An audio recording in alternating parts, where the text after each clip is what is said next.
Russian forces likely control all of Ruble, think tank. Russian forces likely control all of Ruble as of Thursday and have likely seized the town of Vovodivka, north of Severodonetsk, the Institute for the Study of War has said. The relative success of Russian operations in this area combined with their failure to advance from Izium and the notable decline in the energy of that attempted advance suggest that they may be giving up on the Izium axis, it added.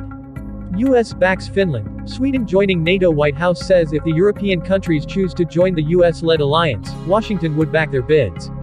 White House says the United States would support a NATO application by Finland and/or Sweden should they apply.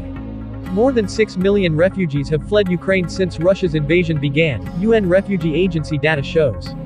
Russian media report says Ukrainian shelling killed a student in a Russian village near the border.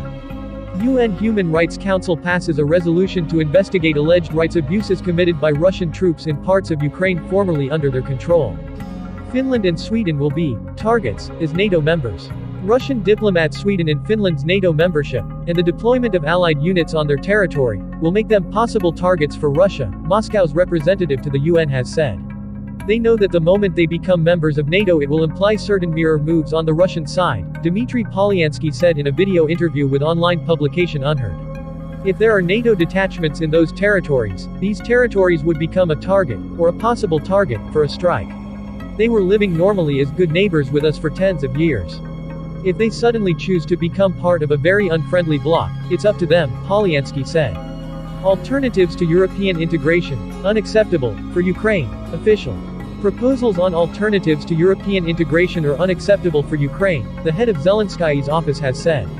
Andriy Yermak told an online meeting with European officials that Ukraine's cooperation with the EU during the period of Russia's invasion proves the country is already part of the European team. He said Ukraine was determined to continue the integration process.